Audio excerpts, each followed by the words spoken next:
Assalamualaikum warahmatullahi wabarakatuh.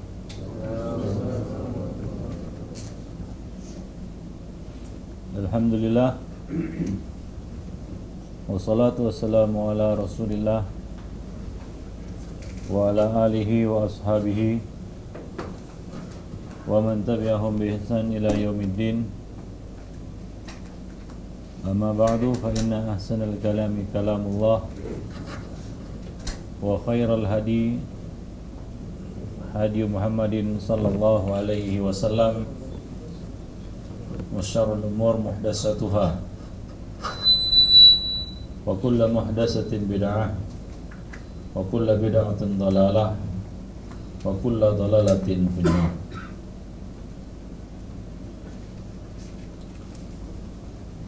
Hadirin yang berbahagia, ma'asyiral muslimin rahimani wa rahimakumullahu jami'an. Pertama-tama marilah kita panjatkan puji dan syukur pada Allah Subhanahu wa taala atas segala limpahan karunia, nikmat, anugerah yang kita terima. Di antaranya adalah nikmat Islam dan nikmat sunnah. Allah Subhanahu wa taala pada malam ini mengumpulkan kita di atas Islam dan sunnah. Mudah-mudahan Allah Subhanahu wa taala memberikan kepada kita keistiqomahan di atas Islam dan sunnah tersebut sampai kita bertemu dengannya. Salawat beriring salam tidak bosan-bosannya kita limpahkan untuk Nabi kita Muhammad sallallahu alaihi wasallam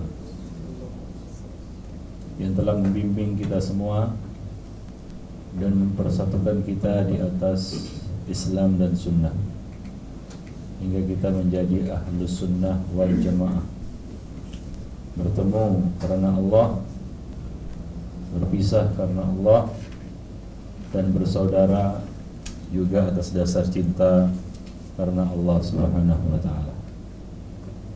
Mudah-mudahan Allah Subhanahu wa taala menjadikan kita hamba-hamba yang beruntung, berbahagia, mendapatkan syafaat beliau pada hari kemudian kelak. Salawat dan salam juga kita limpahkan untuk keluarga beliau, sahabat-sahabat beliau, dan siapa saja yang mengikuti beliau sampai hari kemudian kelak. Ma'asyiral muslimin, hadirin yang berbahagia, malam ini kita akan membicarakan tentang kubur, ahwalul kubur. Satu fase dalam kehidupan kita yang pasti akan kita lewati. Manusia dalam kehidupannya, dalam perjalanannya yang sangat panjang, melalui 5 fase dalam kehidupannya. Fase pertama adalah fase al-adam, di mana dia bukanlah sesuatu yang dapat disebut. Allah Subhanahu wa taala mengatakan, hal ata 'alal insan hinun minad dahri lam yakun syai'an madhkura. Kalau hari ini kita bisa tertawa, tersenyum, maka ingatlah bahwa dulu kita adalah sesuatu yang tidak ada, bukan sesuatu yang dapat disebut. Hal ata 'alal insani hinun minad dahr. Bukankah telah datang satu masa pada umat manusia yang mana mereka bukanlah sesuatu yang dapat disebut. Kita telah melewati fasa tersebut, alam ruh, di mana Allah Subhanahu wa taala belum lagi menciptakan ruh, belum lagi menciptakan jasad bagi ruh kita. Allah Subhanahu wa taala belum menciptakan jasad untuk ruh kita. Pada saat itulah Allah Subhanahu wa taala mengambil perjanjian dari kita semua, alastu bi rabbikum. Kita bersaksi bala syahidna, dan itu terjadi di alam arwah. Allah mengeluarkan setiap anak keturunan Adam dari punggung Adam alaihissalam, tulang belakang Adam alaihissalam, dan meminta persaksian atas mereka semua. Alastu bi rabbikum, kita menjawab bala syahidna, dan itu telah kita lewati. Kemudian fase kedua dalam kehidupan kita adalah alam rahim. Allah Subhanahu wa taala membentuk rupa kita dalam sebaik-baik bentuk, fi ahsani taqwim, di dalam rahim ibu kita. Hanya hamba-hamba tertentu yang Allah kecualikan, yaitu Adam alaihissalam, yang Allah ciptakan langsung dengan tangannya, dan istri Adam, Hawa, yang Allah Subhanahu wa taala ciptakan dari tulang rusuk Adam. Adapun selain itu Allah Subhanahu wa taala ciptakan melalui rahim, proses ya, di mana ia berada di dalam rahim ibunya selama 9 bulan. Ada yang lebih dan ada yang kurang. Nah, ini namanya alam rahim. Kita berada di dalam rahim ibu kita. Pada saat itulah Allah Subhanahu wa taala menyatukan antara ruh dan jasad, yaitu ketika kita berada di dalam rahim ibu kita selama 120 hari, yaitu 4 bulan. Allah Subhanahu wa taala mengirim seorang malaikat untuk meniupkan ruh pada jasad. Maka jadilah kita makhluk hidup. Maka ketika janin berusia 4 bulan 120 hari, dia mulai bergerak. Dia bergerak ya di dalam rahim ibunya, ya. Nah, itu dia.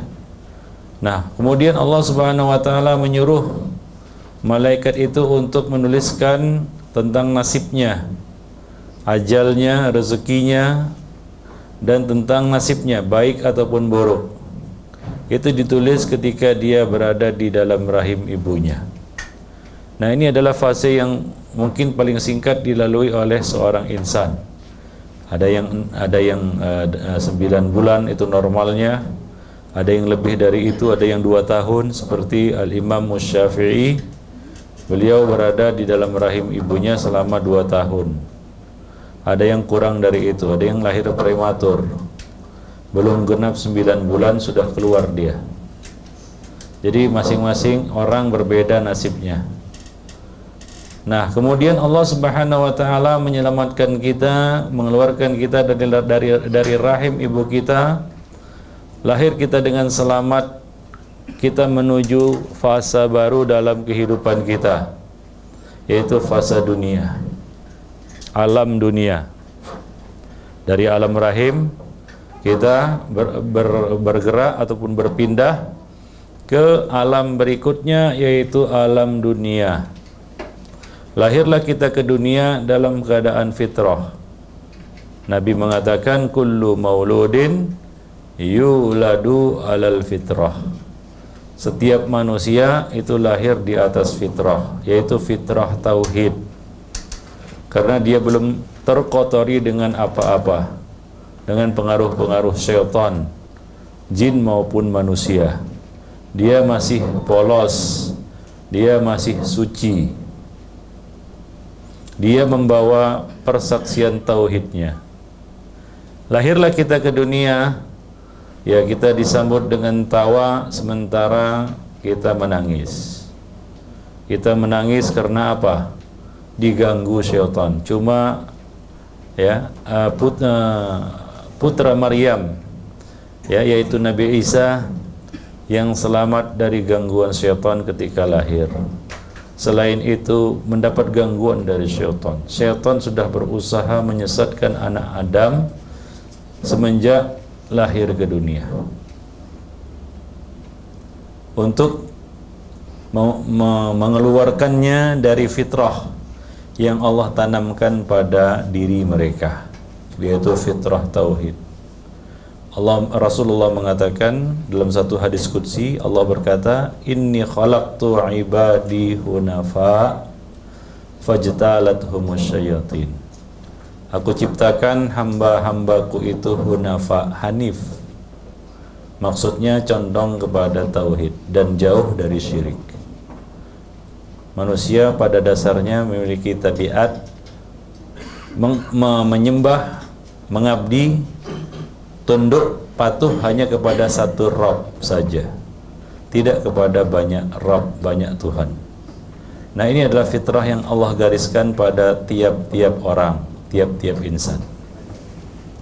Lahirlah kita ke dunia, Allah Subhanahu wa taala ya melalui ibu bapa kita memelihara kita, ya membesarkan kita hingga kita menjadi manusia yang sempurna, fi ahsani taqwim, sebaik-baik bentuk, sempurna ciptaan Allah Subhanahu wa taala yang luar biasa. Allah melengkapi kita dengan akal. Dengan itu Allah Subhanahu wa taala membedakan kita dengan hewan. Kita tahu mana yang baik dan mana yang buruk. Ya, mana yang bagus dan mana yang tidak bagus. Ya, mana yang ma'ruf dan mana yang mungkar.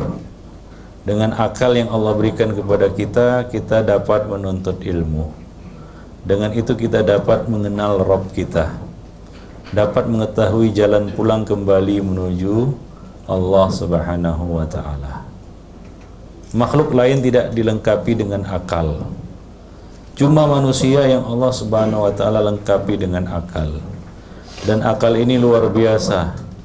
Nggak ada yang jual bekas, nggak ada jual akal terpakai, nggak ada.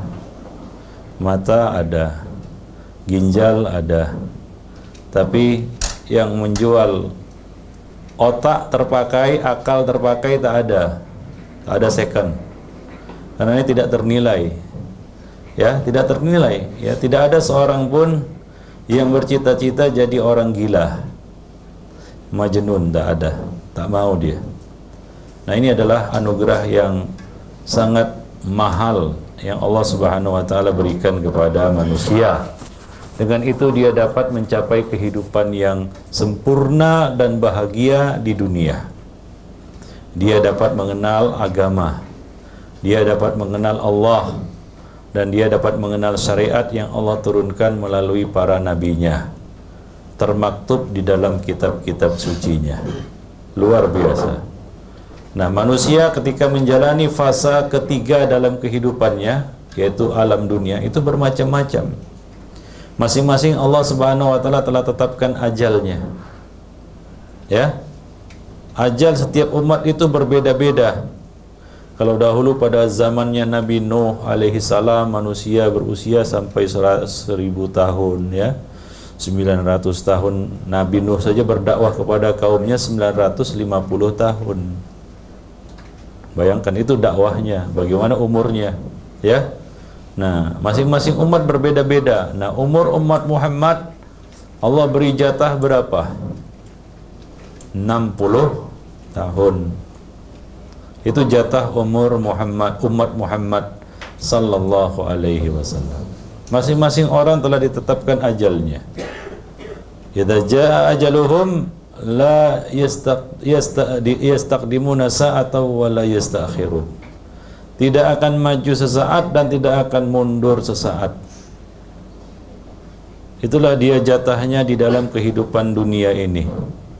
Tidak akan maju dan tidak akan mundur. Dia akan sampai kepada rezeki terakhir yang telah Allah Subhanahu wa taala tuliskan baginya di dunia.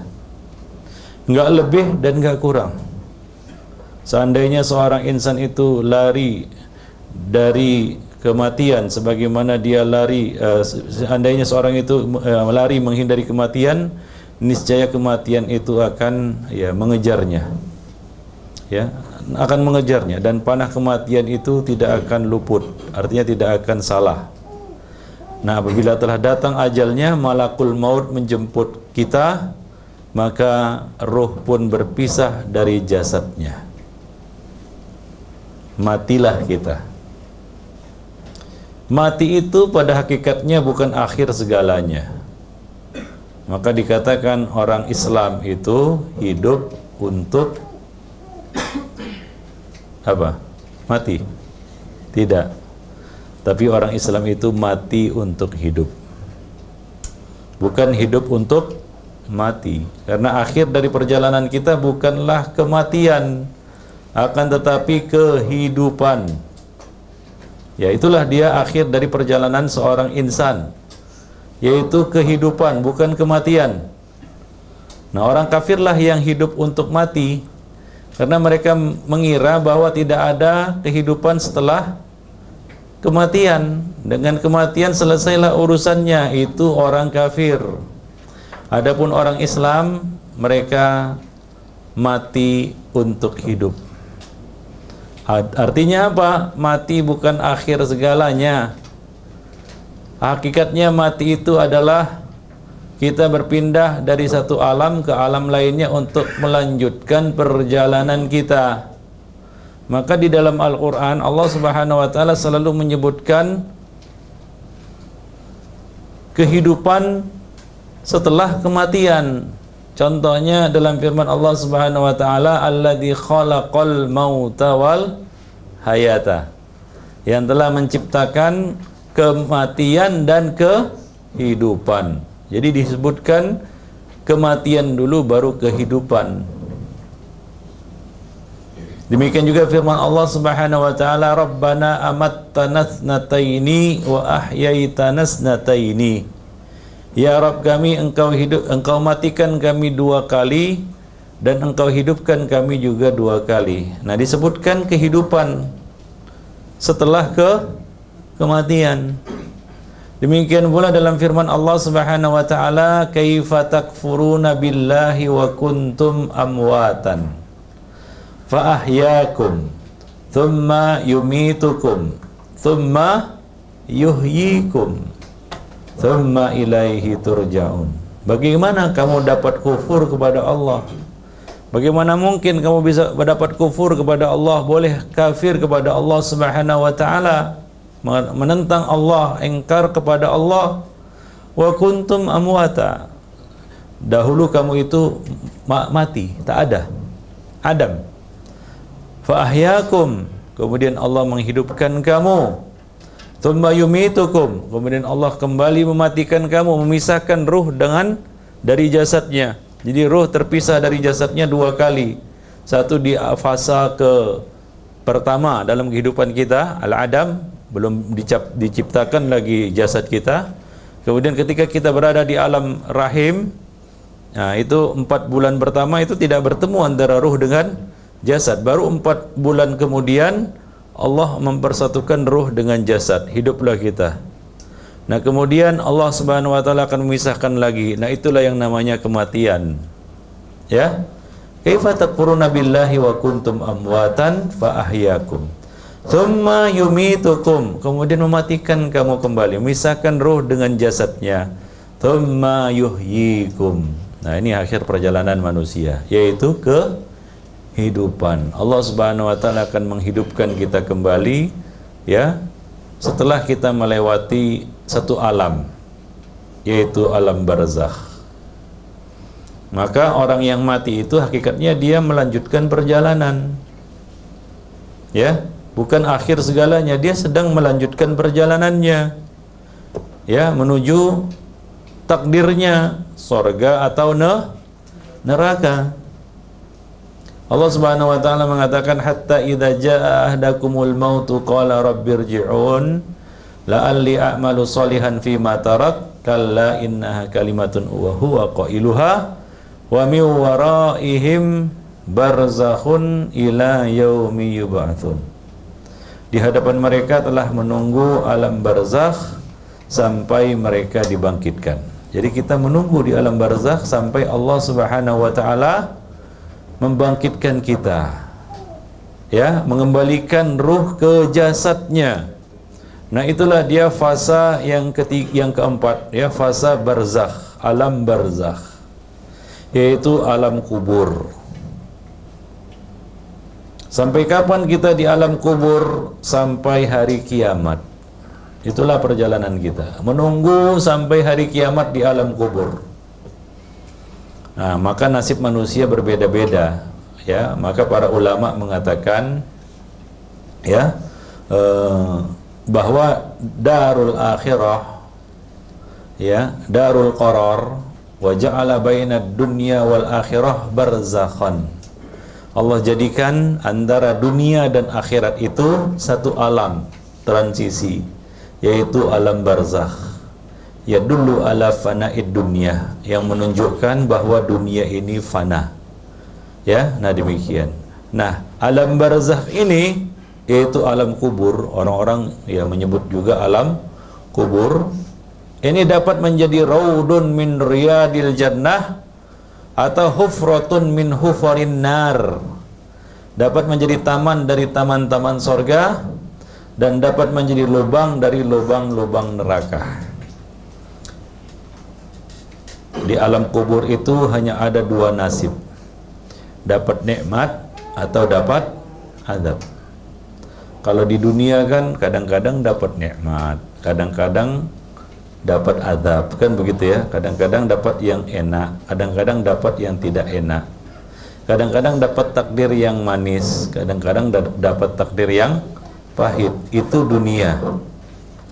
Adapun alam barzakh ini adalah semacam pra akhirat. Nah, di situ manusia hanya mendapatkan dua kemungkinan, dapat nikmat atau dapat azab. Akan tapi nikmat dan azabnya tidaklah seperti di surga atau di neraka, berbeda.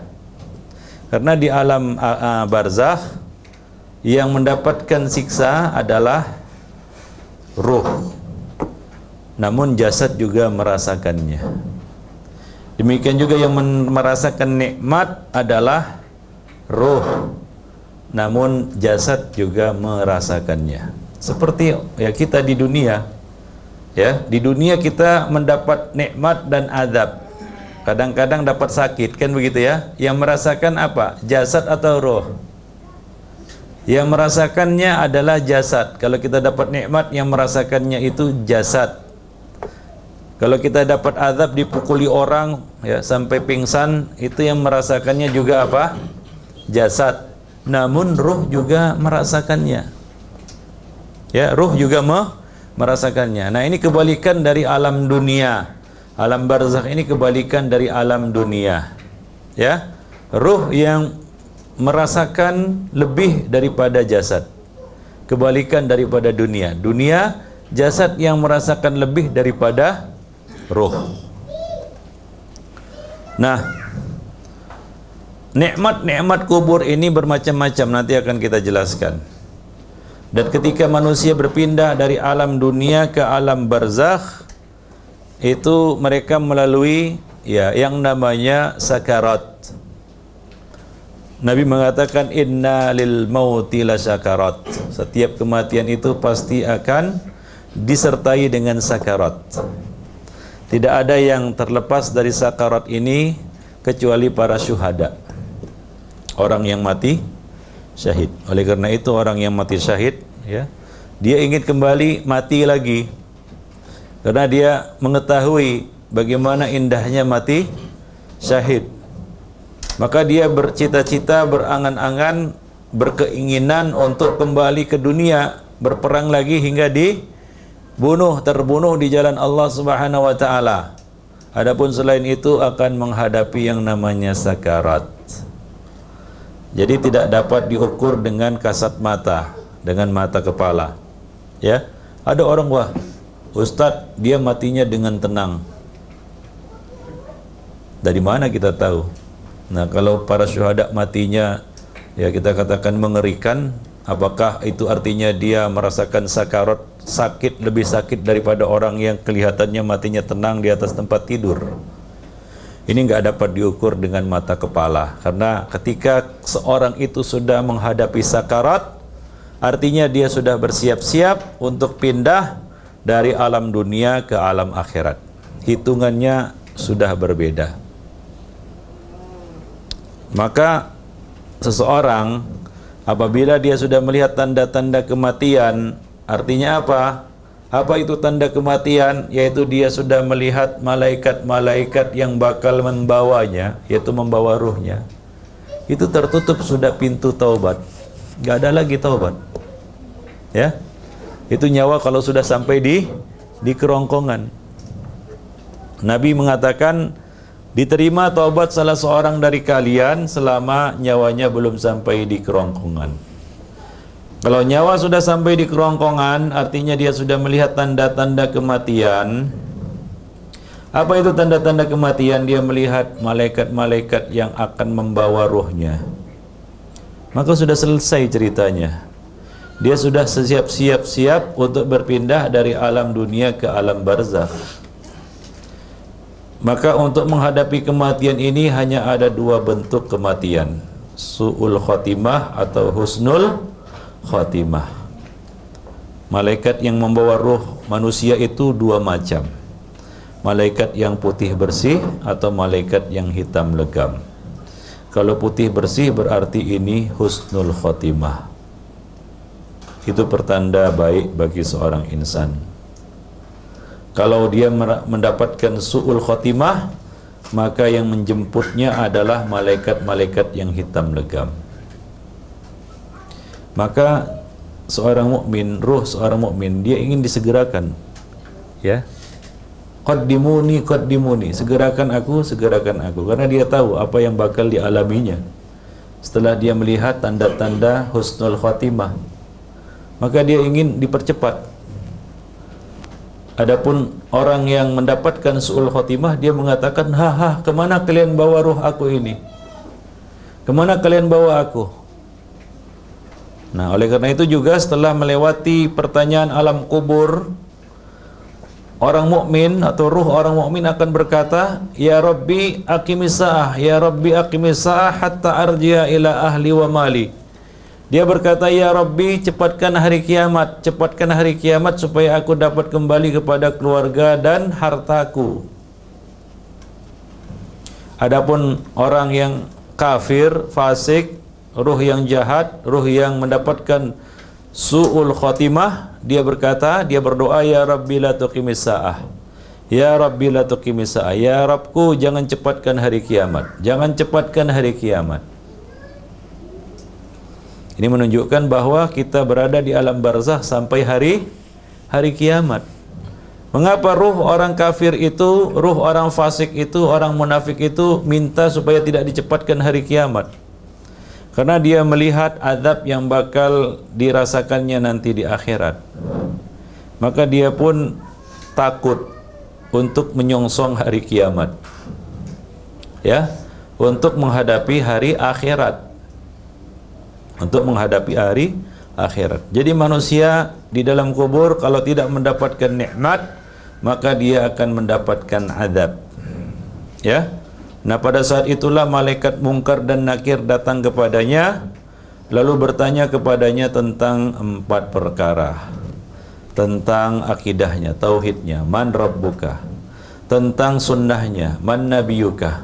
Apakah dia seorang yang mengikut sunnah atau berbuat bid'ah? Tentang agamanya, apa agamanya? Apa yang menjadi pedoman hidupnya selama di dunia? Apakah dia menjalankan nilai-nilai Islam? Apakah dia beragama Islam? Wala tamutunna illa wa antum muslimun? Atau dia mati dalam keadaan dia murtad atau kafir? Kemudian ditanya tentang ilmunya. Apa yang telah dia pelajari dari agama Allah Subhanahu wa taala ini? Ya, ditanya tentang ilmunya. Karena Allah Subhanahu wa taala menitipkan dan mengamanatkan kepada kita akal yang luar biasa, tidak ternilai harganya ini untuk mempelajari agama Allah. Allah berikan sarana-sarana ilmu untuk menuntut ilmu. Sarana ilmu itu apa saja? Telinga untuk mendengar, mata untuk melihat, akal untuk memahami. Itu saluran-saluran ilmu. Nah, itu tidak percuma Allah berikan kepada manusia. Nggak ada yang percuma. Syekhul Islam Ibnu Taimiyah mengatakan semua nikmat Allah akan hisab pada hari kiamat. sampai udara yang kita hirup hari ini itu Allah akan hisab. Jadi tidak ada nikmat yang percuma Allah berikan, semua akan dihisab. Allah akan minta pertanggungjawaban. Kamu hidup di dunia menghirup udara segar, kamu bisa hidup, bisa berpikir, tertawa-tawa lagi, kan begitu ya. Lalu apa yang kamu lakukan dari kewajiban-kewajiban yang telah aku wajibkan atas kamu? Apakah kamu menuntut ilmu? Atau apakah kamu beribadah? Apakah kamu melaksanakan sunnah-sunnah nabiku? Semua akan ditanya, ya. Nah, pertanyaan ini akan diajukan kepada kita mulai kita berpisah dari alam dunia. Di dunia kita nggak ditanya. Paling-paling tanya ustadz, kan begitu ya. Atau ditanya saudara kita, fulan sudah sholat, kan begitu ya. Fulan sudah ngaji. Ya, itu kan ya tidak ada konsekuensi apa-apa. Kalau kita bilang, nggak mau, ya nggak ada yang marah. Atau nggak ada yang memukuli kita, kan begitu ya. Tak ada konsekuensinya. Tapi nanti di akhirat ada konsekuensinya. Malaikat mungkar dan nakir ini akan membentak kita, bertanya sambil membentak. Dan dia sudah menyiapkan mirzabah. Mirzabah itu palu besi, ya, yang akan dipukulkan kepada hamba yang tidak dapat menjawab pertanyaan. Ada 4 pertanyaan. Kalau tak dapat menjawab, dipukul itu pakai mirzabah itu. Dia akan tembus sampai ke dasar bumi yang paling bawah. Dia akan menjerit histeris, didengar oleh semua makhluk jin dan manusia kecuali jin dan manusia. Didengar oleh semua makhluk kecuali jin dan manusia. Nabi mengatakan, kalaulah sekiranya kalian tidak saling menguburkan satu sama lainnya, niscaya telah akan diperdengarkan jeritan orang-orang yang dipukul oleh malaikat mungkar dan nakir. Ya, malaikat mungkar dan nakir. Jadi ketika kita sudah melihat tanda-tanda kematian, nah itu sudah mulai itu, azab sudah mulai terasa itu. Bayangkan saja orang yang dicabut ruhnya itu bermacam-macam. Ya, seringan-ringannya orang dicabut nyawanya itu seperti kambing dikuliti. Itu pasti dirasakan, sakaratul maut namanya. Kambing dikuliti. Ya, karena ruh akan berpisah dari jasad. Wah, dia matinya tenang, nggak teriak-teriak, Ustaz. Nah, tak dapat kita ukur dengan mata kepala. Ya, nggak dapat diukur dengan mata kepala. Ya, bagaimana malaikat-malaikat itu turun dengan dengan membawa, kalau dia malaikat dari sorga atau malaikat yang putih bersih, dia akan membawa kafan dari sorga. Ya, ramuan-ramuan wewangian dari sorga duduk di dekat kepalanya. Lalu kalau orang matinya mendadak bagaimana Ustadz? Kapan malaikat itu turun dan lain sebagainya? Nah, waktunya sudah berbeda hitungannya. Ketika dia melihat tanda-tanda kematian, waktu sudah berbeda. Tidak seperti waktu di dunia. Malaikat maut akan mencabut nyawanya. Nah, macam-macam itu. Ada yang mulus, keluar seperti keluarnya air dari mulut botol yang licin. Mulus keluarnya dari arah kepalanya, disebutkan dalam hadis itu. Adapun orang kafir, ruh orang jahat itu akan tercerai-berai dalam tubuhnya, tercerai-berai ruh itu. Nah, keluar dari dari jari-jarinya, terpecah belah ataupun tercerai-berai ruh itu di dalam tubuhnya. Ya, dikatakan dalam hadis seperti ya ditariknya tusuk sate yang tusuk besi ya, tusuk sate yang terbuat dari besi dari kain wol yang basah. Itu bagaimana kalau kita menarik tusuk besi dari kain wol yang basah? Seret, payah. Nah, seperti itulah keluarnya ruh orang jahat, ruh orang fasik, ruh orang munafik, ruh orang kafir. Ya, tidak mulus keluarnya. Nah, di situ saja kita sudah merasakan yang namanya azab. Ya, ada yang dapat kelapangan dan ada yang mendapat kesempitan. Lalu bagaimana pula kita mengingkari adanya azab kubur? Sementara yang namanya azab alam kubur itu dimulai ketika seorang itu sudah melihat tanda-tanda kematian, sudah berpindah dia, sudah bertransisi dari alam dunia ke alam barzakh, alam kubur. Nah, kalau ada ya kelompok yang mengingkari azab kubur, ya tentunya ini ahli bid'ah ya, Mu'tazilah, yang mengingkari adab kubur. Kata mereka nggak ada dalilnya di dalam Al-Quran. Kita katakan banyak sebenarnya, ya. Apalagi di dalam hadis. Hadis ini yang kita bacakan tadi, ya, tentang orang-orang yang dinampakkan tempatnya di neraka, itu kan adab itu. Belum lagi dipukul oleh malaikat Munkar dan Nakir karena tidak dapat menjawab pertanyaan, ya, mereka tidak dapat menjawab 4 pertanyaan itu atau salah satu darinya.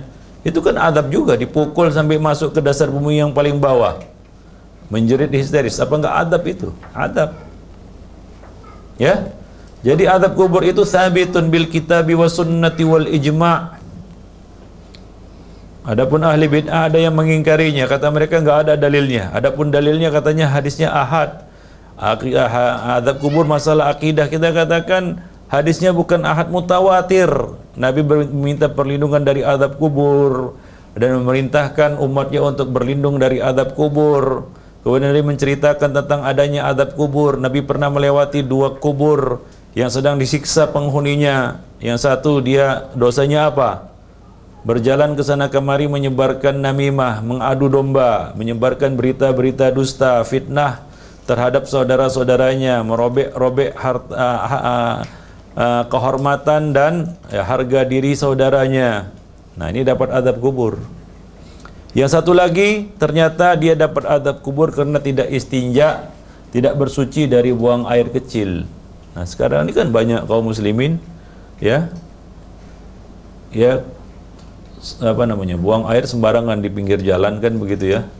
Lalu dia kunci saja itunya celananya.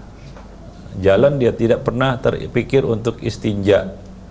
Ya, nah demikian. Ini penyebab datangnya adab kubur, ya. Maka Nabi SAW mengatakan innahuma la yu'adzabani. Keduanya sedang diadab. Apakah Nabi bohong?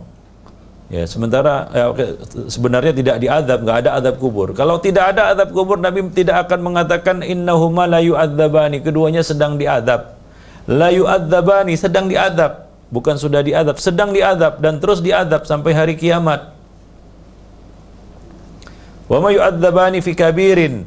Mereka diadab bukanlah karena perkara besar yang mereka bukanlah karena perkara yang mereka anggap besar. Mereka anggap sepele. Wa innahuma lakabir. Namun sungguh 2 perkara itu adalah perkara yang besar. Tidak perkara sepele. Tidak perkara remeh, tidak perkara kecil. Ya, mereka menganggap remeh menyebarkan namimah, berjalan ke sana kemari menyebarkan namimah. Yang satu menganggap remeh dosa tidak istinja setelah buang air kecil, padahal itu besar di sisi Allah Subhanahu wa taala. Nabi mengatakan istanzihu minal baul fa inna amati adzabil qabri minha. Ya, beristinjalah kamu, bersucilah kamu dari buang air kecil. Ya, setelah buang air kecil karena kebanyakan azab kubur itu darinya. Nah, jadi hati-hati. Kalau kita sudah buang air kecil, jangan lupa istinja. Nih, anak-anak ini juga diajarkan kepada mereka adab-adab istinja. Bagaimana cara istinja? Kalau tidak ada air, apa yang harus dilakukan? Yang dilakukan adalah istijmar dengan batu atau sejenisnya. Ya, tidak boleh, nggak ada air, nggak usah istinja, sarungkan saja. Tidak boleh. Berarti dia tidak tahu adab, tidak tahu cara bersuci. Ya, nah ini adalah penyebab datangnya adab kubur. Maka ya ini menunjukkan kepada kita semua bahwa adab kubur itu sabitun bil kitabi wa sunnah. Tidak ada alasan untuk mengingkarinya, apalagi alasannya hadisnya ahad bukan mutawatir. Itu batil. Kita katakan hadis-hadis adab kubur itu mutawatir. Diriwayatkan dari banyak jalur, dari banyak sahabat, ya. Belum lagi kisah yang diriwayatkan oleh Bukhari dan Muslim dari Al-Bara' bin Azib tentang perjalanan ruh seorang hamba mukmin dan perjalanan seorang hamba kafir. Nah, itu disebutkan hamba mukmin itu ya akan ditemani oleh amal solehnya yang menjelma ya dalam bentuk ya seorang yang rupawan ya yang enak dipandang menemaninya dan mengatakan kepadanya naumatal arus, tidurlah seperti tidurnya pengantin. Dia mendapatkan nikmat di dalam kuburnya, dibuka dilapangkan kuburnya seluas mata memandang. Ya, kemudian dibuka pintu-pintu menuju sorga hingga berhembus angin sorga kepadanya. Ansor, angin sorga. Nah, tapi ini betul-betul angin sorga. Ya, dia lihat kenikmatan dan tempatnya di dalam sorga. Itu kan nikmat. Ya, itu nikmat. Kita misalnya akan dihadiahi oleh seseorang barang yang kita idam-idamkan. Ya. Nah, ini barang bakal menjadi milikmu. Wah, kita senang kan begitu ya. Senang hati kita. Walaupun kita belum memakainya, tapi kita sudah senang melihat itu barang kita itu. Itu punya kita itu. Kan senang. Suatu yang nikmat. Kan begitu? Dia lihatlah surga itu dengan segala kenikmatannya, tapi dia belum masuk ke dalamnya. Nah, demikian. Adapun ruh orang kafir, ruh orang fasik, ruh orang munafik, bagaimana? Akan disempitkan dia di dalam kuburnya. Dia akan ditemani oleh seseorang yang sangat bengis wajahnya, tidak enak wajahnya dipandang, dan mengatakan, aku adalah amalmu yang buruk. Kemudian dibuka pintu menuju neraka, dan berhembuslah angin panas dari neraka kepadanya, dan dia lihat tempatnya di neraka, ya, tempat dia bakal diadab di neraka. Kemudian akan disempitkan kuburnya hingga bertautan tulang rusuknya, yaitu bertemu tulang rusuk kanan dan tulang rusuk kiri. Ustaz, kubur itu kalau dibongkar lagi biasa aja, dia nggak nyempit. Nah, ini nggak bisa seperti itu. Tidak dapat dibayangkan seperti itu karena alamnya sudah berbeda. Ini alam apa? Alam barzakh, bukan alam dunia yang kita lihat. Kubur itu alam dunia. Jadi kubur ini bukanlah kubur lubang itu, tidak. Ya, tapi ini alam yang berbeda jauh dengan alam dunia. Walau bagaimanapun matinya seseorang itu, walaupun mati di dalam perut binatang buas, diterkam buaya, dimakan ular, dikoyak-koyak sama harimau, kan begitu ya, dicabik-cabik sama harimau, dibakar, tenggelam di dasar lautan, terbakar hingga gosong badannya. Bagaimanapun bentuk kematian, itu tetap dia akan merasakan yang namanya nikmat atau adab kubur. Tetap akan mendapatkan pertanyaan dari mungkar dan nakir. Ya Ustadz, nggak ada lagi tubuhnya, hancur sudah, terbakar, gosong, nggak tersisa apapun. Ya, itu kan dalam pandangan mata kepala kita, mata telanjang kita. Ya, nah demikian. Sementara ini adalah perkara gaib. Ini alam berbeda dengan alam dunia. Maka tidak dapat dilogikakan, tidak dapat dibayangkan dengan akal logika kita. Ya, dengan akal kita. Akal kita tidak akan mampu mencapainya karena ini alam berbeda. Ini alam belum kita lewati lagi. Bagi orang yang masih hidup, dia belum lagi melewati yang namanya alam barzakh ini. Maka kewajiban kita adalah mengimaninya. Apa? Mengimaninya. Nah, adab kubur itu macam-macam. Ikhwani fiddin, azanillahu wa iyyakum jami'an. Yang pertama adalah ad-darbu, dipukul. Ya, ini beberapa jenis-jenis adab kubur. Minha ad-darbu imma bimitraq min hadid au ghairihi. Dipukul.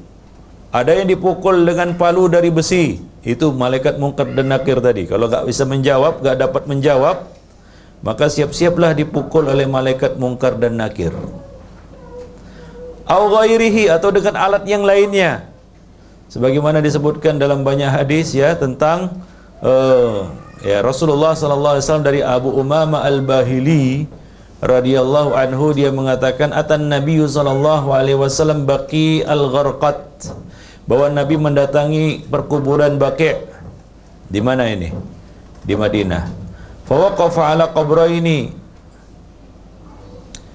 lalu beliau berdiri di atas dua kubur atau berdiri di samping dua kubur. Faqal, ya, adufintum hahuna fulanun wa fulanah atau fulanun wa fulan, apakah kalian menguburkan si fulan dan si fulanah di sini, atau si fulan dan si fulan di sini? Qalu na'am, mereka menjawab ya. Faqal, ya, qad aq'ada fulanun al'an yudrab. Nah, sekarang ini fulan sedang didudukkan dia dan dipukul. Ya, dipukul. Tsumma qala walladzi nafsi biyadihi laqad duriba darbatan ma baqiya minhu irqun illang qata'. Demi Allah yang jiwaku berada di tangannya, dia sedang dipukul dengan satu pukulan yang membuat seluruh urat-uratnya terputus. Walaqad tatayara qabruhu naran, dan menyalalah api di dalam kuburnya. Walaqad sarakha sarkhatan, dan dia menjerit. Yasma'ul khalaik illa thaqalain, yang didengar oleh semua makhluk kecuali dua orang, yaitu dua jenis makhluk, yaitu jin dan manusia. Walaula tamrijun fi sudurikum wa tazyidukum fil hadisi la sami'tum ma asma. Seandainya kalian tidak tertutup hati kalian, seandainya kalian tidak saling menguburkan satu sama lainnya, niscaya akan diperdengarkan kepada kalian suaranya. Nah, karena kita saling menguburkan, artinya kita menguburkan saudara kita. Kalaulah kita mendengar azab kubur, gak ada orang yang berani pergi ke kubur, takut mendengarkan suaranya. Orang diadab di situ, kan begitu? Nah, jadi itu Allah Subhanahu wa taala tidak perdengarkan kepada manusia. Wallahu a'lam bishawab. Nah, demikian pula ada yang dipukul karena memakan daging manusia. Ada yang la yastabri'ul baul. Ada yang ya'kululuhuman nas, yaitu merusak kehormatan orang lain. Nah, sebagaimana hadis yang lainnya disebutkan bahwasanya ada yang dipukul, ada yang Allah diadab di dalam kuburnya, dipukul oleh malaikat karena dua dosa ini, yaitu namimah, menyebarkan namimah, dan tidak beristinja dari buang air kecilnya. Itu yang pertama. Yaitu dipukul. Ada yang dipukul dengan palu, ada yang dipukul dengan alat-alat lainnya. Yang jelas dia dipukuli di dalam kubur. Yang kedua adalah taslitul hayat wal aqarib. Dipenuhkan kuburnya dengan apa? Dengan ular dan kalajengking. Ular dan kalajengking. Ini adalah azab yang Allah Subhanahu wa taala berikan kepada siapa? Orang kafir. Nah demikian. Diriwayatkan dari Abu Hurairah radhiyallahu anhu, bahwa ketika Rasulullah sallallahu alaihi wasallam membaca firman Allah Subhanahu wa taala, fa inna lahu ma'isyatan dongka, nah baginya kehidupan yang sempit di dunia, nah, baginya kehidupan yang sempit, tadruna mal ma'isyatad dongk, tahukah kamu apa itu kehidupan yang sempit? Maka para sahabat menjawab, Allah wa rasuluhu a'lam.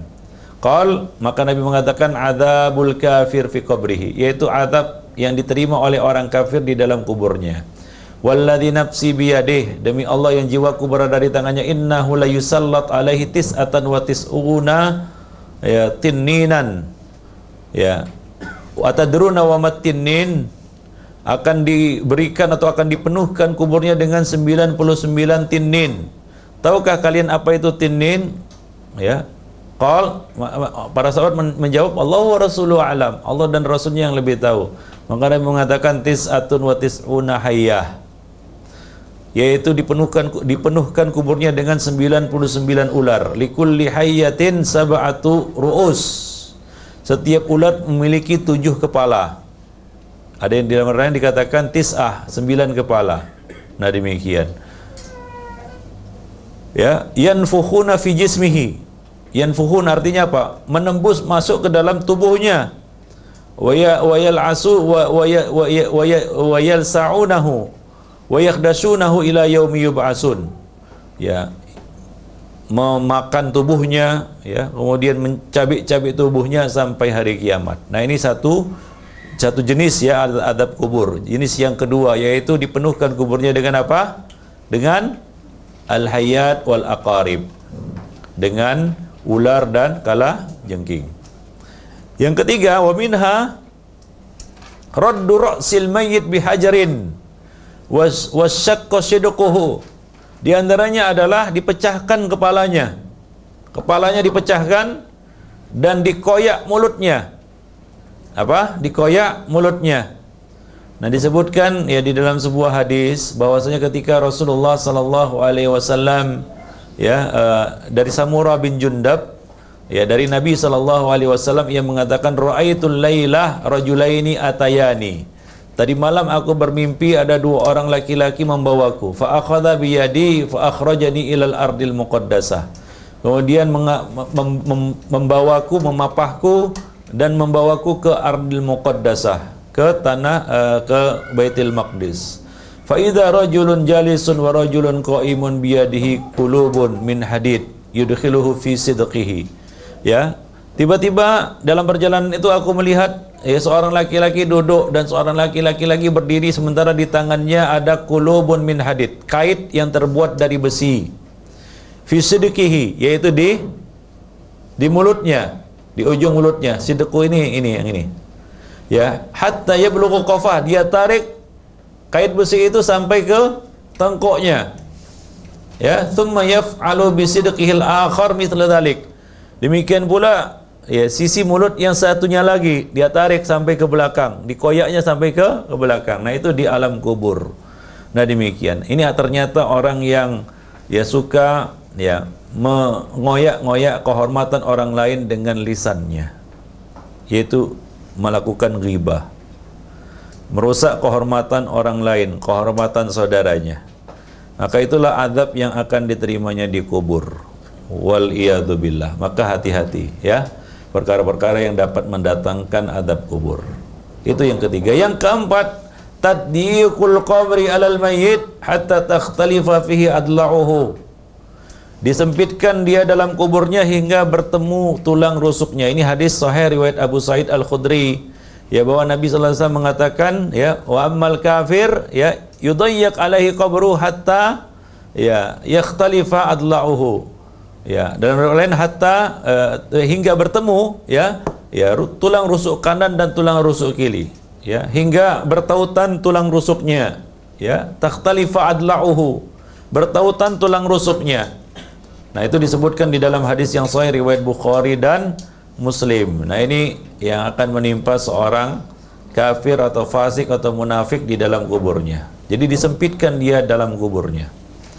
Ya, kita dapat bayangkan bagaimana disempitkan di dalam kubur hingga bertautan tulang rusuk, bertemu tulang rusuk kanan dan kiri. Ya, kita sesak aja dihimpit orang kanan kiri, kalau mau mencium Hajar Aswad itu sudah enggak karuan rasanya, kan begitu ya, terazab. Apalagi ini di dalam kubur yang sempit, ya, bayangkan itu. Ya, kita disempitkan pula, ya, disempitkan kita di dalam kuburnya hingga bertemu tulang rusuk kita. Ini adalah salah satu bentuk azab kubur. Nah, demikian ikhwani fiddin, azanillahu wa iyyakum jami'an. Taib, itulah dia beberapa bentuk azab kubur ya yang akan dirasakan oleh seorang insan di dalam kuburnya, dan ini terus berlangsung sampai hari kiamat, dan itulah yang sahih. Karena di sana ada yang berpendapat bahwa azab kubur itu akan berhenti. Ya, azab kubur itu akan berhenti. Ya, mereka berdalil ya dengan firman Allah Subhanahu wa taala, ya wailana man ba'atsana min marqadina hadza ma wa'adar rahman. Jadi mereka mengatakan nanti akan berhenti azab kubur dan mereka tidur lalu bangun dari tidurnya. Ya, nah ini tapi ini tidak shareh ya. Ya, karena orang kafir itu sebagaimana disebutkan di dalam hadis, dia terus memohon kepada Allah, ya Rabbi, jangan cepatkan hari kiamat, jangan cepatkan hari kiamat. Dia memohon supaya tidak datang hari kiamat. Dia memilih azab kubur daripada azab akhirat yang tentunya lebih besar lagi. Nah, ini menunjukkan dia terus teradab sampai hari kiamat. Jadi tidak putus, sebagaimana juga azab di neraka jahanam tidak putus. Ada di sana yang berpendapat bahwa orang-orang yang berada di dalam neraka akan terputus dari merasakan azab. Nah, kita katakan tidak. Ya, karena Allah mengatakan kullama nadijat juluduhum baddalnahum juludan ghairaha liyadzuqul adab. Setiap kali melepuh kulit mereka, kami ganti dengan kulit yang lain supaya mereka merasakan adab. Karena memang kulit ini ada saraf di mana dia merasakan sakit. Nah, di akhirat nanti ketika seorang itu mendapatkan adab, itu komplit. Ruh dan jasadnya sama-sama merasakan adab dengan sempurna. Ya, tidak lagi ruh yang dominan, tidak lagi jasad yang dominan, tapi dua-duanya dominan, akan merasakan adab yang sama, ruh dan jasad. Sebagaimana juga nikmat surga, nikmat yang sempurna, ya, yang akan dirasakan oleh ruh dan jasad kita. Nah, demikian ikhwani fiddin rahimani wa rahimakumullah jami'an. Jadi pendapat yang sahih adalah bahwa Azab kubur itu terus berlangsung sampai hari kiamat. Sampai hari kiamat. Dapat kita bayangkan, ya, berapa lama kita di dalam kubur. Itu sampai hari berbangkit, ya. Kalau masuk kubur langsung besoknya kiamat. Kalau nunggu sampai ratusan ribuan tahun lagi, sepanjang itulah kita merasakan adab. Ya, merasakan adab. Kalau mendapatkan adab. Dan sepanjang itulah kita mendapatkan nikmat. Kalau kita termasuk orang-orang yang mendapatkan husnul khotimah.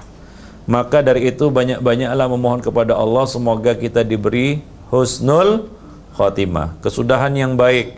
Ya, nah demikian. Wal aqibatu littaqwa. Kesudahan yang baik itu bagi orang-orang yang bertakwa. Nah demikian ikhwan fillah, azanillahu wa iyyakum jami'an. Ya. Nah kemudian setelah menjalani fasa yang keempat di dalam kehidupan kita, yaitu alam barzakh sampai hari berbangkit, Allah Subhanahu wa taala menetapkan terjadinya hari kiamat. Disebut hari akhir. Kenapa disebut hari akhir? Karena tidak ada lagi hari setelah hari itu. Maka dia disebut yaumul akhir. Ya, itu sebab dinamakan yaumul akhir. Yaumul akhir ini banyak namanya di dalam Al-Qur'an. Al-Qari'ah, ya, ada Al-Haqqah, ya, banyak macam-macam namanya disebutkan di dalam Al-Qur'an. Nah, salah satunya adalah yaumul akhir, hari akhir.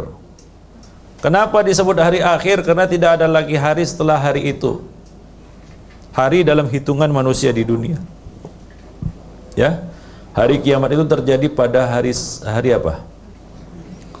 Hari Jumat. Itulah hari pertama dan hari terakhir. Hari pertama hari Jumat. Allah menciptakan Adam pada hari Jumat. Allah menciptakan Adam, bapak kita Adam, manusia pertama itu pada hari Jumat. Dan Allah membinasakan alam semesta juga pada hari Jumat. Hari kiamat terjadi pada hari Jumat. Kemarin ada orang yang meramal hari kiamat terjadi tanggal 12, tanggal 21, bohong semua. Yang percaya hendaklah bersahadat kembali. Yang percaya. Ya kita nggak percaya kan begitu ya. Nah, karena hari kiamat itu ada tanda-tandanya. Ya, tidak ada yang tahu. Ya, mengaku tahu perkara gaib termasuk diantaranya adalah hari kiamat ini, itu adalah salah satu penyebab kafirnya seseorang, keluarnya seorang dari agama. Ya, batalnya syahadat la ilaha illallah adalah iddia ilmil ghaib, mengaku tahu perkara gaib. Termasuk diantaranya adalah hari kiamat. Gak ada yang tahu. Sampai Nabi saja ketika ditanya mata sa'ah, bilakah hari kiamat? Maka apa jawab Nabi kepada malaikat Jibril? Ya, mal mas'ulu bi'alama minas sa'il. Tidaklah yang ditanya lebih tahu daripada yang bertanya. Jadi malaikat Jibril, malaikat yang didekatkan oleh Allah Subhanahu wa taala, malaikat yang paling mulia, yaitu malaikat Jibril, dan hamba yang paling mulia, rasul dari kalangan malaikat dan rasul dari kalangan manusia, dua-duanya tidak tahu bila terjadi hari kiamat. Lalu datang orang sekarang, ya percaya pula dengan suku Maya, entah agamanya apa. Ya. Di sebagian tempat ada yang menyiapkan apa namanya, bahan makanan kan begitu masuk. Wah, ya. Ya lucunya ada sebagian kaum muslimin yang mengatakan, memanglah tidaklah seperti orang Chinese itu kan begitu ya. Tapi dia mengatakan ya kalau memang terjadi kenapa rupanya? Atau dia mengatakan boleh jadi terjadi dengan teori-teori. Nah ini tidak benar. Kita wajib menolaknya.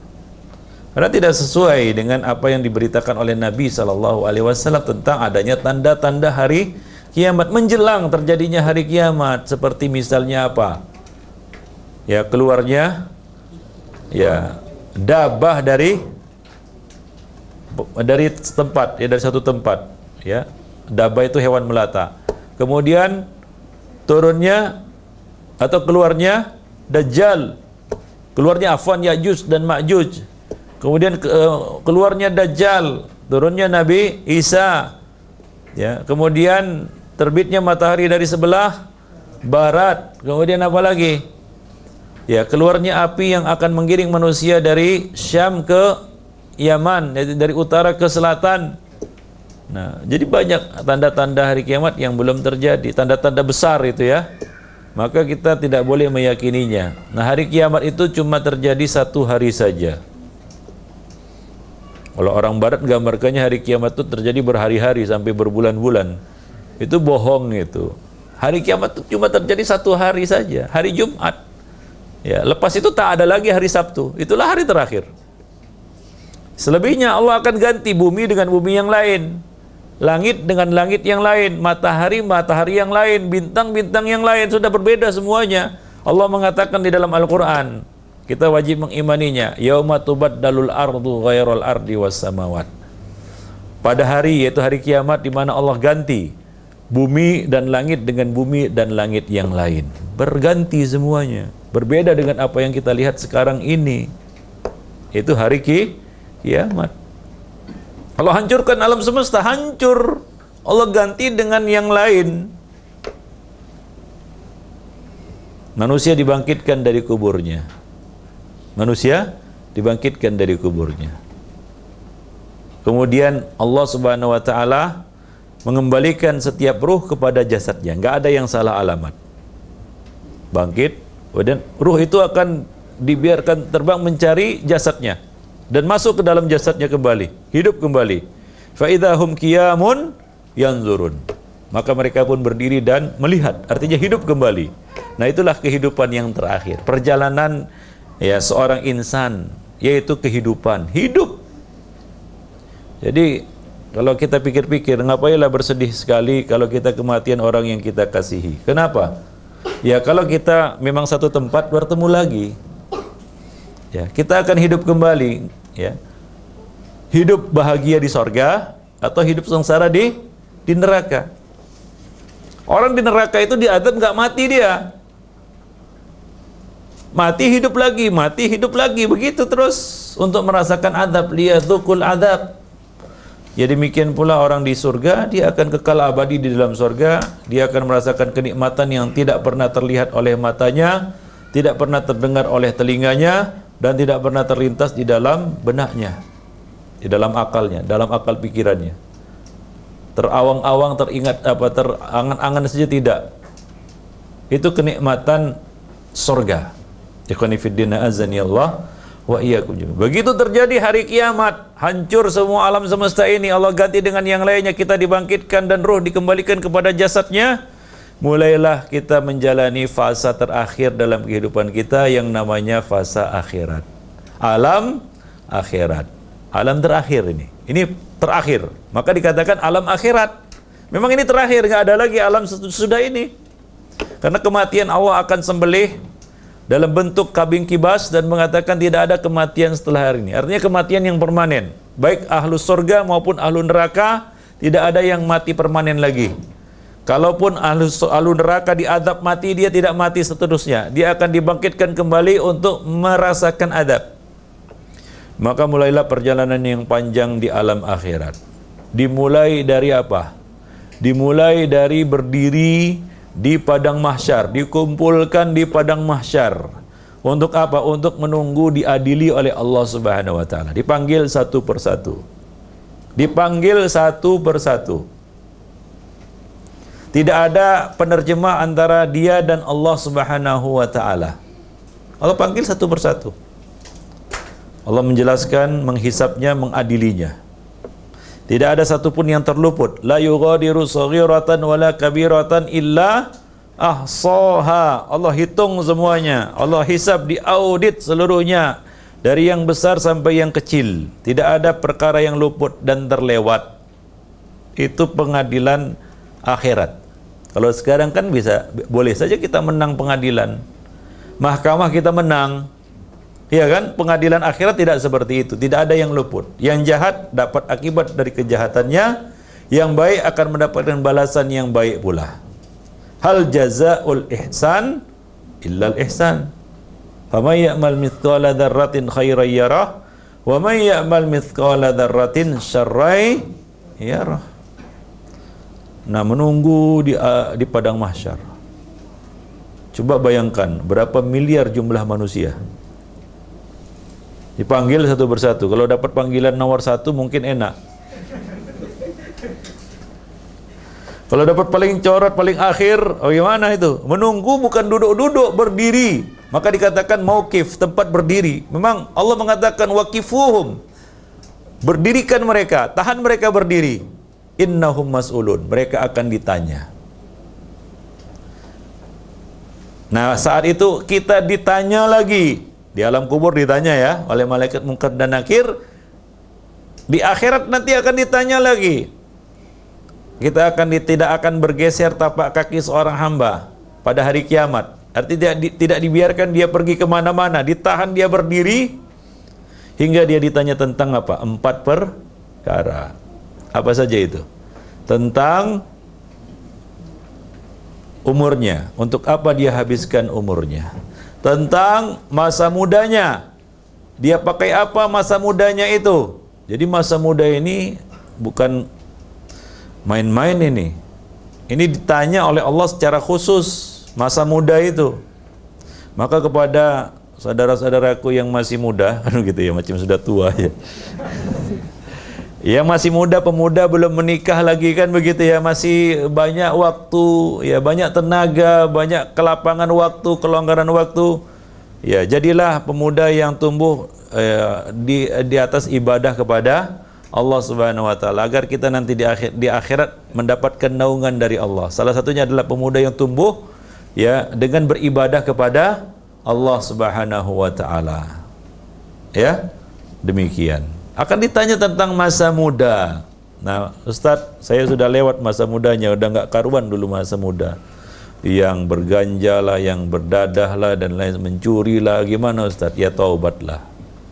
Taubatan nasuha. Mudah-mudahan Allah ganti keburukan-keburukan dulu dengan apa? Dengan kebaikan-kebaikan. Kalau ada yang, Ustadz bagaimana? Saya sudah tua ini. Ya, usia udah kepala 5, kan begitu ya, ada yang kepala 6. Tentunya sudah lewat masa muda. Bagaimana ini? Bagaimana nanti saya ditanya di hadapan Allah Subhanahu wa taala, "Wahai, bagaimana masa mudamu?" Wah, dulu enggak saya belum kenal agama, belum kenal dakwah salaf. Wah, macam-macam lah, buat bid'ah, buat maksiat, buat ini, buat itu. Bagaimana, Ustaz? Taubat kepada Allah Subhanahu wa taala. Karena kalau taubat kita taubatan nasuha, Allah mengatakan ya, wa man taba wa amana wa amila amalan salihah. Ya. Apa? Fa ulaika yubaddilullahu sayyiatihim hasanat. Illa man taba. Kecuali orang-orang yang taubat lalu mengiringi taubatnya dengan iman dan amal saleh. Amal saleh yang paling bagus untuk menyertai taubat adalah menuntut ilmu. Menuntut ilmu. Ya. Faulaika yubaddilullahu sayyiatihim hasanat. Mereka lah yang Allah ganti keburukan-keburukan mereka menjadi kebaikan-kebaikan. Allah ganti. Dulu catatan dosa karena masa mudanya kelam, gelap, hitam. Nah, sekarang dia sudah tua, sudah bertaubat dia kepada Allah. Tua belum juga bertaubat, ini namanya tua-tua keladi. Makin tua makin menjadi. Ya, sadarlah orang-orang tua, kan begitu. Iya, sudah tua masih buat bid'ah juga kan. Coba lihat, kasihan. Jenggot sudah putih tapi jadi apa? Pelopor bid'ah. Kasihan, mengajak manusia kepada kemungkaran. Kapan taubatnya dia? Sudah masa muda berantakan, sudah tua hidup dengan bid'ah pula. Sementara ikhwani fiddin rahimani wa rahimakumullah, ya bahwa rujuk kepada sunnah merupakan penyempurna taubat seorang hamba. Bahwa taubat itu sempurna dengan rujuk kepada sunnah. Ya. Karena hakikat taubat itu kembali. Dan sempurnanya kembali seseorang kepada Allah adalah dengan kembali kepada sunnah. Ya, kembali kepada sunnah.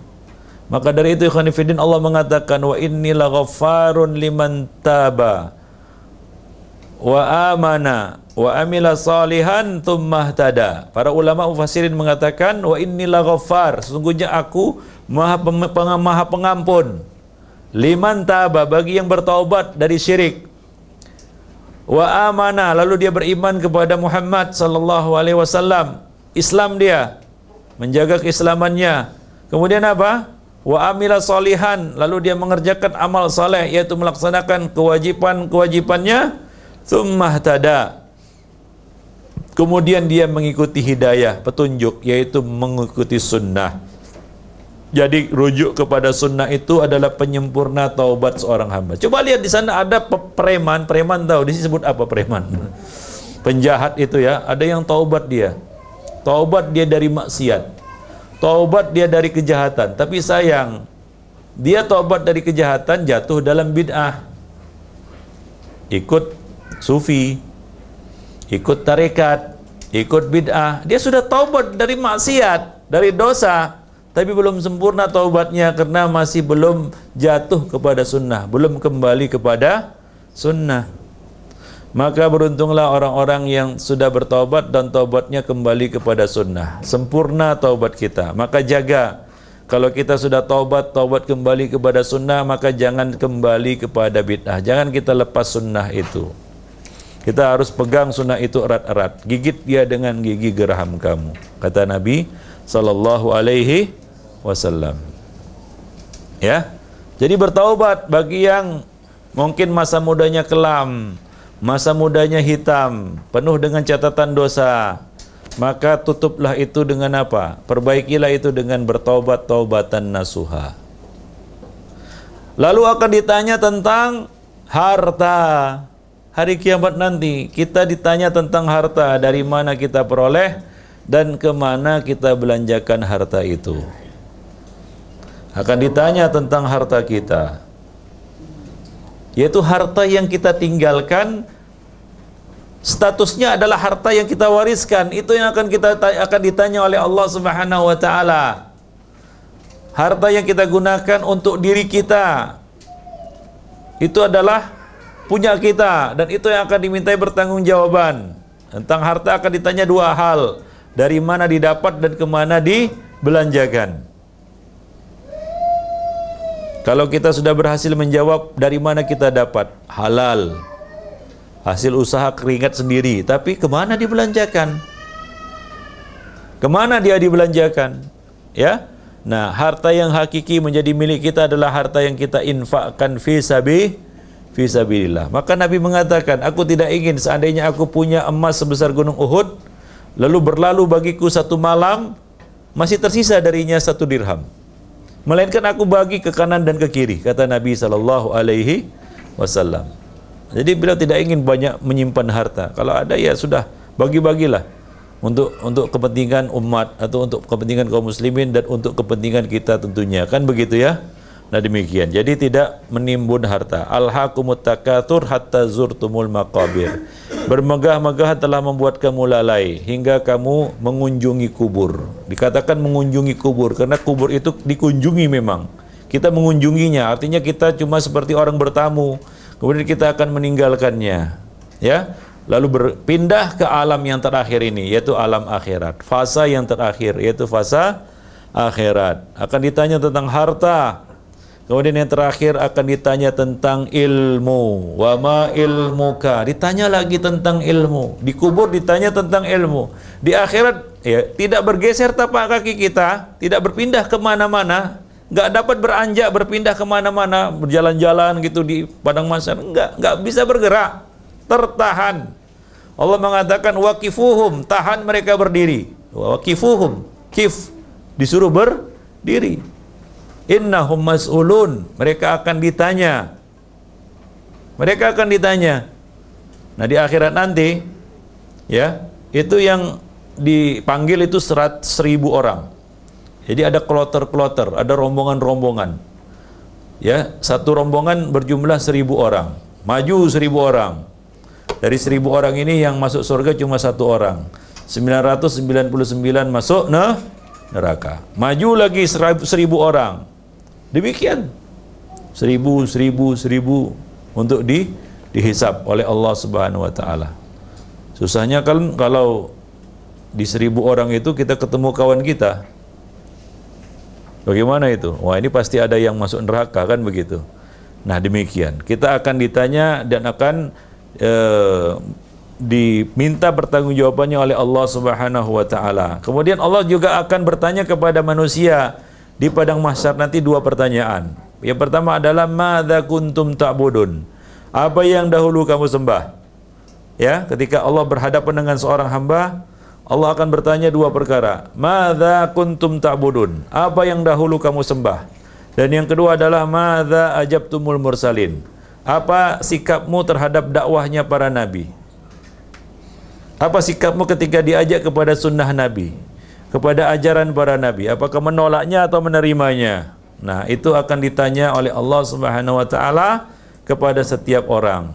Nah, nanti di hari kiamat kita akan berdiri di padang mahsyar. Nah, pada saat itulah matahari didekatkan sekadar 1 mil hingga orang-orang berkeringat. Ya, basah dengan tenggelam dengan keringatnya, ada yang tenggelam dengan keringatnya. Ya, sesuai dengan amalan masing-masing. Ya. Nah, demikian. Nah, kemudian ya, manusia akan ditimbang amalannya. Kita akan melalui yang namanya mizan.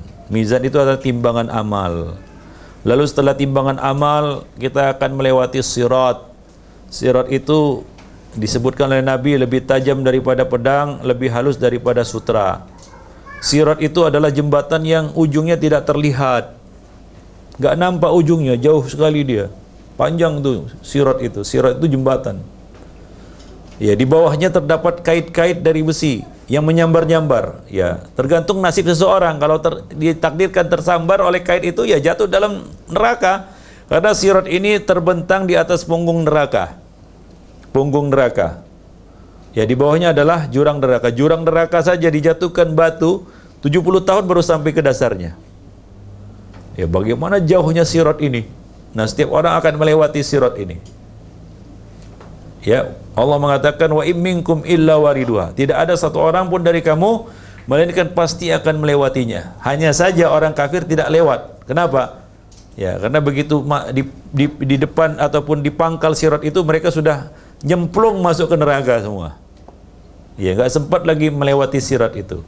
Yang melewati sirat ini orang-orang yang beriman dan orang-orang munafik. Orang-orang yang berdosa. Ya, masing-masing menurut amal yang mereka lakukan selama di dunia. Nah, di kanan dan di kiri sirat itu ada 2 perkara yang menunggu, mengintai setiap orang yang lewat di sirat. 2 hal. 2 perkara yang menanti menunggu seorang insan ketika dia lewat sirat. Apa 2 perkara itu? Yang pertama, sebelah kanannya adalah amanah, sebelah kirinya adalah silaturahim. Artinya apa? Orang yang suka menyia-nyiakan amanah, melanggar amanah, ya, mengkhianati amanah, ya, maka jangan harap dia selamat dari sirat. Karena amanah ini akan menyeretnya dan melemparkannya ke neraka. Yang kedua adalah silaturahim. Nah, orang yang suka memutus tali silaturahim, jangan harap dia selamat menyeberangi sirat. Silaturahim itu akan menariknya oleh banyak sekali hadis-hadis, ayat-ayat dan hadis-hadis yang menyuruh kita untuk menunaikan amanah dan menyambung tali silaturahim. Ya, itu dijaga itu kalau mau selamat sampai ke ujung. Ya, selamat menyeberangi sirat. Nah, menyeberangi sirat itu juga entah berapa lama kita menyeberanginya. Macam-macam nasib manusia. Ada yang secepat kilat, secepat mata memandang. Ada yang secepat kilat, ada yang secepat orang menunggang kuda, ada yang secepat orang menunggang unta, ada yang secepat berlari, berjalan, ada yang merangkak, ada yang mengesot. Mengesot tahu? Wah, begitu. Ada yang nggak sampai. Nah, demikian. Begitu menyeberang sirat, selamat sampai ke ujung. Selesai urusannya? Belum. Ya, tentunya yang pertama kali membuka pintu surga adalah Nabi kita Muhammad sallallahu alaihi wasallam. Beliaulah yang pertama kali sampai ke pintu surga dan beliaulah yang pertama kali membuka pintu surga dan beliaulah yang pertama kali masuk ke dalam surga. Kita tidak akan masuk ke dalam surga sebelum beliau masuk ke dalamnya. Nabi kita Muhammad sallallahu alaihi wasallam. Makanya dari salah satu di antara bentuk syafaat Nabi adalah syafaat Nabi untuk umatnya agar bisa dapat masuk ke dalam surga. Itu salah satu bentuk syafaat Rasulullah sallallahu alaihi wasallam. Mudah-mudahan kita termasuk hamba-hamba yang dapat syafaat beliau nanti. Ditakdirkan oleh Allah, Allah memberi izin kepada kita dan kepada nabinya untuk memberikan syafaat kepada kita dan kita mendapat syafaatnya. Demikian ikhwan fillah azza Allah. Maka jangan kita bakhil bersalawat atas Rasulullah sallallahu alaihi wasallam. Setiap kali nama beliau disebutkan, ya. Nah, karena Nabi mengatakan man shalla alaihi salatan sallallahu alaihi asyran. Siapa yang bersalawat kepadaku 1 kali, maka Allah akan membalasnya 10 kali. Nah, demikian ikhwan fillah rahimani wa rahimakumullah. Lewat sirat sampai ke seberang. Anggaplah kita sampai selamat ke seberang. Mudah-mudahan, ya. Selesai urusannya? Tidak. Apakah dengan mudah kita masuk ke dalam surga? Tidak ternyata. Nah, di situ ada beberapa orang yang ditahan di pintu surga. Ditahan dia. Tidak dikasih masuk. Ada beberapa orang yang ditahan di pintu surga. Yang pertama adalah orang yang masih terlibat pertengkaran dengan saudaranya. Terlibat perselisihan dengan saudaranya, pertengkaran dengan saudaranya, dan belum diselesaikannya di dunia. Maka keduanya ditahan.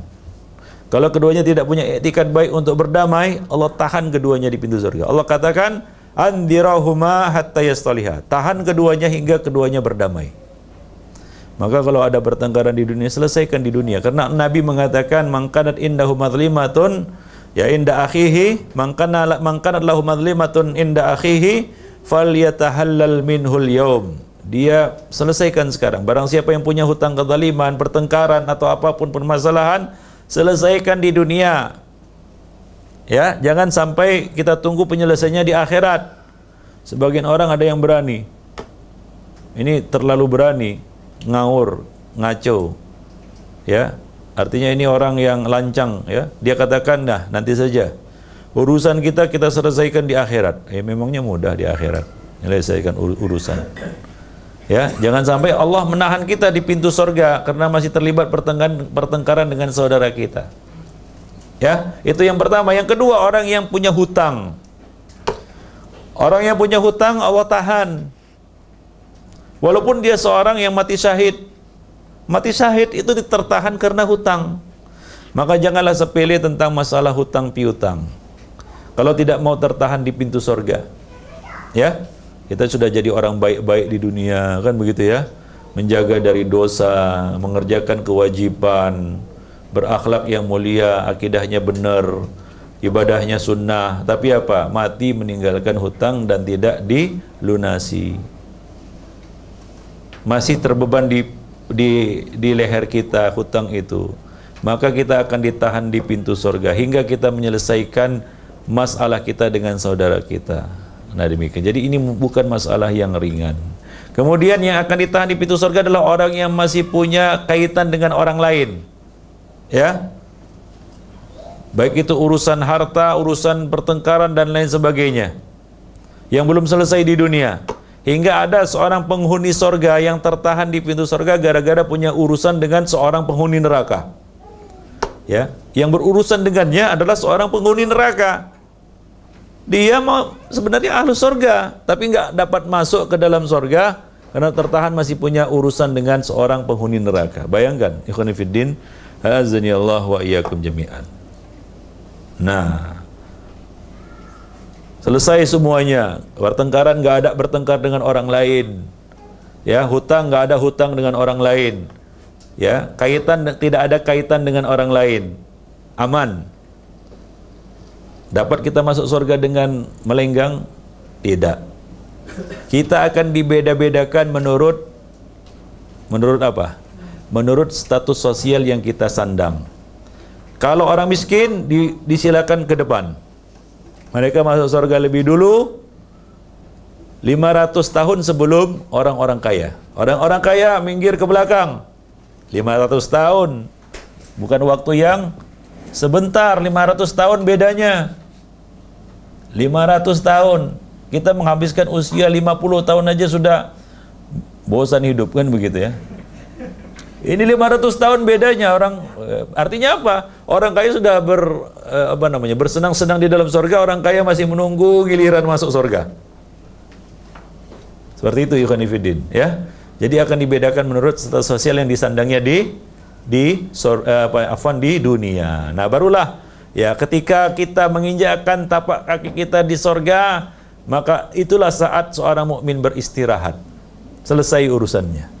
Maka ketika Imam Ahmad ditanya, bilakah seorang mukmin itu beristirahat? Beliau mengatakan apabila salah satu tapak kakinya sudah menancap di surga. Nah, sudah selesai urusannya.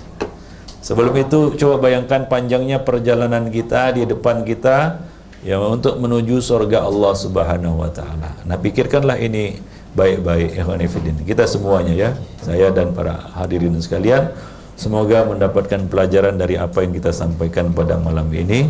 Lebih dan kurang saya mohon maaf. Aqulu qouli hadza astaghfirullah li wa lakum lisairil muslimin innahu huwal ghafurur rahim. Ada yang tanya? Ya. Saya ada dengar ada beberapa ustaz cakap kita masuk syurga bukan disebabkan amal kita, tapi disebabkan rahmat daripada Allah. Ya, betul. Apa itu benar, Ustaz? Benar. Jadi apakah usaha kita yang boleh dilakukan untuk mendapat rahmat Allah? Nabi mengatakan tidak ada yang masuk surga dengan amalnya. Maksudnya adalah bahwa surga itu tidak dapat dibeli dengan amal ibadah kita, dengan amal soleh kita. Ya, saya beri satu ilustrasi yang sederhana. Kalaulah Allah Subhanahu wa taala memberi harga nilai ya bagi surga. Surga harganya sekian. Price-nya sekian. Misalnya 1 juta ringgit, misal ini. Kemudian amal ibadah kita diberi nilai, ya diberi harga juga. Niscaya harga surga itu tidak akan dapat terbeli dengan amal ibadah kita. Sampai amal ibadah Nabi, ada yang lebih tinggi amal ibadahnya daripada Nabi? Tidak ada. Nabi mengatakan wala ana, tidak juga aku. Amal ibadahku tidak dapat membeli surga, apalagi amal ibadah kita. Ya, sangat jauh perbedaannya. Tidak dapat terbeli dengan amal ibadah kita, karena surga Allah itu sangat mahal. Ala inna sil'atallahi ghaliyah, ala inna sil'atallahil jannah. Ketahuilah surga Allah itu perniagaan Allah itu mahal, dan perniagaan Allah yang mahal itu adalah surga. Surga itu tidak dapat terbeli dengan ibadah kita. Maka janganlah kita terlalu bangga dengan amal ibadah yang sudah kita kerjakan, seolah-olah kita dapat membeli surga dengan amal ibadah itu. Tidak akan terbeli. Ya. Nah, kalau dapatlah terbeli, tentunya kita akan sudah dapat memastikan diri masuk surga. Kalau Allah katakan ini surga harganya 1 juta ringgit, ternyata apa amal ibadah kita harganya 2 juta ringgit, itu kita masuk surga ada kembaliannya lagi. Ada kembalinya lagi. Ya. Ada kembali 1 juta ringgit kan begitu ya. Karena harga surga cuma 1 juta ringgit, amal kita 2 juta ringgit. Masih ada kembaliannya lagi. Tidak akan terbeli. Nggak akan terbeli dengan ibadah kita. Sampai amal Nabi saja tidak dapat membeli surga, apalagi amal ibadah kita. Maka Nabi mengatakan illa ayataghammadaniyallahu birahmah, kecuali Allah Subhanahu wa taala mencurahkan rahmatnya kepada kita. Dan rahmat Allah itu turun, tidak tahu kita, itu rahasia Allah Subhanahu wa taala. Maka nasib manusia juga berbeda-beda. Ada yang masuk surga gara-gara perkara yang sepele. Ya, seorang laki-laki masuk surga gara-gara amal yang sederhana, yaitu dia memberi minum seekor anjing yang kehausan. Gara-gara amal itu Allah ridha kepadanya, mencurahkan rahmatnya dan memasukkannya ke dalam surga gara-gara amal itu. Dan ini kan tidak tahu kita tidak dapat melihat apa yang tertulis di Lauhul Mahfuz, bahwasanya si fulan sebabnya masuk surga adalah amal ini, ya karena amal itu Allah ridho kepadanya, lalu Allah mencurahkan rahmatnya dan dia dimasukkan ke dalam surga karena amal itu. Kan nggak ada yang tahu. Ada yang tahu? Tak ada yang tahu. Kalau tahu enak juga. Tak tahu, itulah rahasia takdir namanya. Tidak Allah Subhanahu wa taala buka kecuali kepada siapa yang dikehendakinya. Ada yang Allah buka takdirnya. Pasti masuk surga. Siapa mereka? Para sahabat. Namun demikian mereka juga tidak kendur amalnya, tidak longgar amalnya, tidak meninggalkan amal, bahkan takut mereka bertambah tebal, amal mereka bertambah banyak. Seperti halnya Nabi SAW. Beliau adalah hamba yang maksum, dijamin masuk surga, tapi beliau tetap beribadah sampai bengkak kaki beliau untuk mengerjakan sholat malam. Itu Nabi. Demikian juga para sahabat. Bagaimana mereka, rasa takut mereka kepada Allah Subhanahu wa taala. Bagaimana tangisnya Abu Bakar As-Siddiq. Tangisan Abu Bakar As-Siddiq padahal beliau adalah hamba yang dijamin masuk surga. Tapi kalau sholat beliau nangis. Bagaimana takutnya Umar bin Khattab di dalam menegakkan hukum-hukum Allah.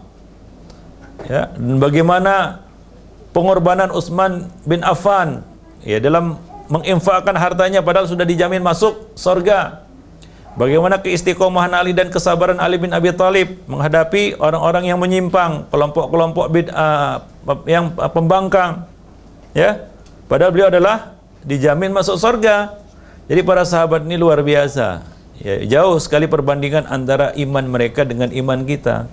Kalau kita misalnya dijamin masuk surga, besok-besok kerja kita cuma senyum-senyum saja. Ya kan? Ibadah pun malas mungkin. Ya cobalah. Ini mungkin ini tidak akan terjadi kan begitu ya. Tapi bayangkan, saya katakan bayangkan kalau misalnya saya Fulan bin Fulan dijamin masuk surga, besok apa yang terjadi? Bayangkan saja, itu nggak terjadi memang. Cuma coba bayangkan, kira-kira apa yang terjadi? Wah sudahlah, nggak tahulah. Udah pasti masuk surga kan begitu. Nah itu kita. Beda dengan sahabat. Jadi orang itu masuk surga macam-macam sebabnya. Maka Nabi SAW mengatakan, la tahkiranna minal ma'rufi syai'an. Janganlah kamu anggap remeh satupun perbuatan yang ma'ruf. Walaupun amal yang ma'ruf itu hanya sekedar memberikan senyuman ketika bertemu dengan saudara kita. Mana tahu, kan kita katakan nggak tahu ya. Mana tahu kita termasuk hamba Allah yang masuk surga gara-gara senyum. Bukan tidak mungkin. Karena di sana ada orang yang masuk surga gara-gara karena memberi minum seekor anjing. Ada yang masuk surga karena menyingkirkan gangguan dari jalan. Ada pohon melintang di tengah jalan, dia singkirkan. Nah, Nabi mengatakan, Inni la ra'aitu rajulan yataqallabu fil jannah fi syajaratin qata'aha min dhahri tariq. Aku lihat ada seorang laki-laki yang berkeliling-keliling di dalam surga karena amalnya sederhana saja, yaitu dia menyingkirkan gangguan yang membentang di tengah jalan. Yang mengganggu di tengah jalan dia singkirkan. Gara-gara itu Allah ridho kepadanya, merahmatinya, dan dia dimasukkan ke dalam surga. Sederhana kan? Cuma kan kita nggak tahu ya dengan amal apa Allah itu ridho dan merahmati kita. Syaratnya jelas tauhid. Karena tidak akan masuk surga kecuali orang yang bertauhid. Wala tamutunna illa wa antum muslimun. Itu yang paling penting. Ya, kalau ditanya apa yang paling penting dalam hidup, itulah dia. Bacalah ayat itu. Wala tamutunna illa wa antum muslimun. Itu yang paling penting dalam hidup kita. Wala tamutunna illa wa antum muslimun. Maka banyak-banyaklah berdoa. Rabbana afriq alaina sabran wa tawaffana muslimin. Nah demikian. Ya Rabb kami, berikanlah kepada kami kesabaran dan wafatkanlah kami dalam keadaan muslim. Nah itu dia. Jadi janganlah kita malas berbuat kebaikan atau menahan diri dari perbuatan baik, walaupun itu sederhana dan dalam pandangan manusia sepele. Ya belum tentu sepele dan remeh dan kecil di dalam pandangan Allah Subhanahu wa taala. Berlomba-lombalah berbuat kebaikan. Wa fi dzalika falyatanafasil mutanafisun. Dan untuk meraih kenikmatan surga itulah hendaknya orang-orang berlomba-lomba untuk meraihnya. Jadi untuk masuk surga itu perlu berlomba-lomba. Ya, wasari'u ila maghfiratin min rabbikum wa jannah. Bersegeralah ya menuju ya surga Allah Subhanahu wa taala, kepada maghfirah Allah Subhanahu wa taala dan surga arduhas samawati wal ard uiddat lil muttaqin, yang luasnya seluas langit dan bumi, disiapkan untuk orang-orang yang bertakwa. Nabi mengatakan sari'u, bergegas. Jadi urusan masuk surga itu harus bergegas, harus cepat-cepat, jangan lambat-lambat. Ya kalau mau bersedekah cepat-cepat bersedekah, jangan lambat-lambat nanti keburu mati. Atau keburu punya pikiran lain akhirnya tak bersedekah. Kalau ingin beramal soleh harus cepat-cepat, karena Nabi Allah Subhanahu wa taala mengatakan wasari'u, bersegeralah kamu. Ya. Ada majelis ilmu jangan lambat-lambat, cepat-cepat datang. Jangan sampai terlambat. Ada kebaikan jangan terluput. Nah, karena mau masuk surga itu harus cepat-cepat, jangan lambat-lambat. Lambat-lambat nanti ditarik sama setan. Nah, demikian ikhwan fillah azani Allah. Karena salah satu di antara jerat-jerat iblis adalah taswif. Tahu taswif? Yaitu mengatakan nantilah dan nantilah, saufa dan saufa. Ya, nah, mau beramal, mau sedekah dia, nantilah. Mau beramal soleh dia, mau menuntut ilmu dia mengatakan nantilah. Ya mau berbuat baik dia, nantilah, lain waktu. Ya lain waktu, udah lain alam lagi, kan begitu ya. Udah, dia katakan lain waktu. Ternyata ya betul lain waktu, lain alam pula. Ya selesailah urusannya.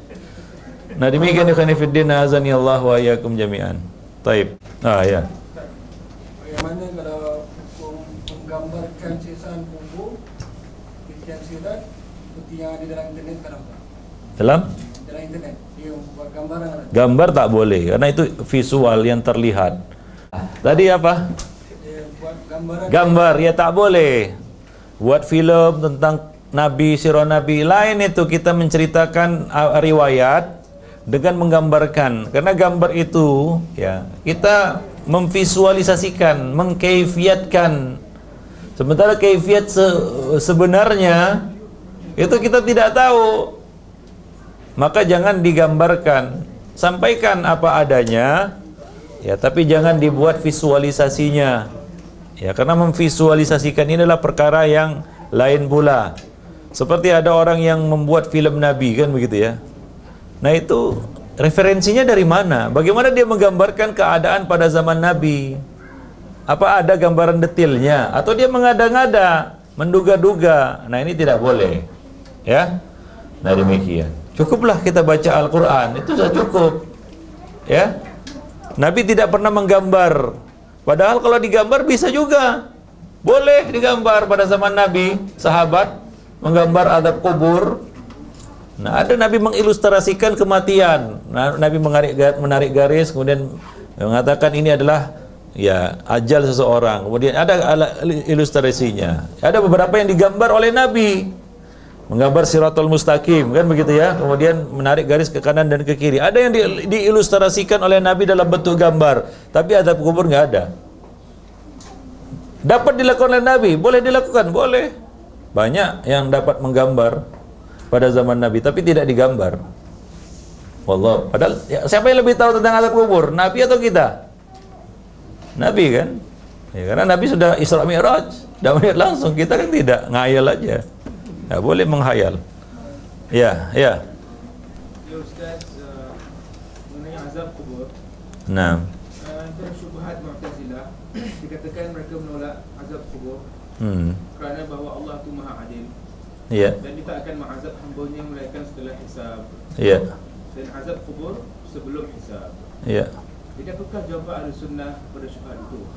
Ya. Yang kedua Ustaz, jika Mu'tazilah yang menolak dan menafikan azab kubur, jadi Ustaz katakan antara jika mereka menafikannya mereka terhukum kafir, maka apakah Mu'tazilah juga kita panggil kafir?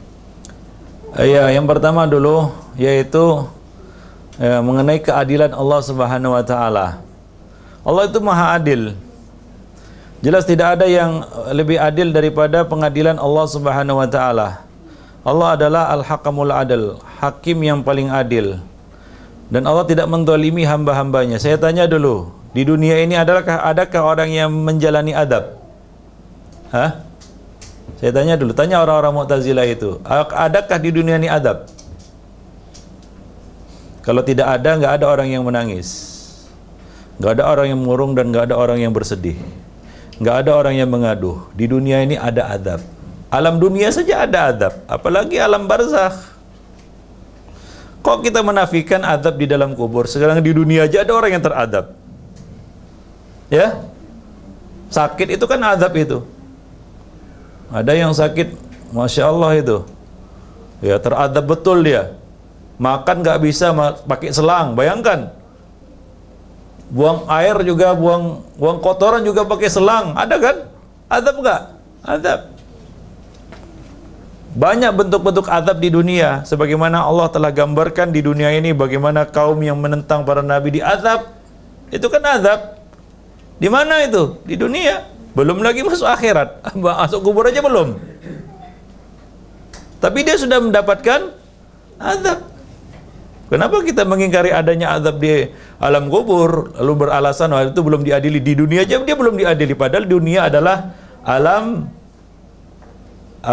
darul bala, tempat di mana dia diuji. Masih ujian sudah dihukum, masih dalam ujian dia dihukum. Ya memang demikian. Allah Maha Adil. Ya. Apa dikatakan? Hal jazaul ihsan illal ihsan. Bukankah balasan kebaikan adalah kebaikan? Demikian pula sebaiknya balasan keburukan adalah keburukan di dunia sebelum di akhirat. Coba lihat bagaimana sempitnya kehidupan orang-orang kafir. Ya, di dunia tidak mengenal hidayah, sempit hidupnya, sempit dadanya, seperti orang yang mendaki ke langit. Itu di dunia sudah sempit hidupnya. Bingung dia, kan begitu ya? Nah, belum lagi azab-azab yang lainnya, azab-azab yang Allah Subhanahu wa taala berikan di dunia kepada orang-orang kafir. Nah, itu azab di dunia. Jadi mengapa kita keberatan jika Allah memberikan azab kepada hamba di alam barzakh? Nah, kemudian mengenai orang yang mengingkari azab kubur, kita tidak mengkafirkannya, tapi kita mengatakan dia telah keluar dari lingkaran ahlus sunnah wal jamaah. Dan tidak semua yang keluar dari lingkaran ahlus sunnah wal jamaah itu kafir. Ya, seperti misalnya orang-orang khawarij keluar dari lingkaran ahlus sunnah wal jamaah tapi tidak kafir. Asy'ariyah keluar dari lingkaran ahlus sunnah wal jamaah tapi tidak kafir. Ya, Murji'ah keluar dari lingkaran ahlus sunnah tapi tidak kafir. Mu'tazilah, ya, sebahagian Syiah, sebahagian ya, karena Syiah ini ada yang kafir, dia keluar dari Islam. Nah, tidak semua dikafirkan. Ya, karena keluar dari lingkaran ahlu sunnah. Tapi dia dikatakan keluar dari lingkaran ahlu sunnah, jawabnya iya. Orang-orang yang mengingkari azab kubur, maka ini merupakan salah satu di antara pokok usul min usulid aslun min usuluddin. Ya, salah satu poin yang disebutkan di dalam buku-buku akidah ahlu sunnah wal jamaah yaitu iman kepada azab kubur. Ya, maka ya, orang-orang yang mengingkarinya dikatakan dia telah keluar dari lingkaran ahlus sunnah wal jamaah. Wallahu a'lam bishawab. Kawan-kawan kita lanjutkan lagi. Ya, bila masa. Subhanakallah bihamdik asyhadu an la ilaha illa anta wa astaghfiruka wa atubu ilaik.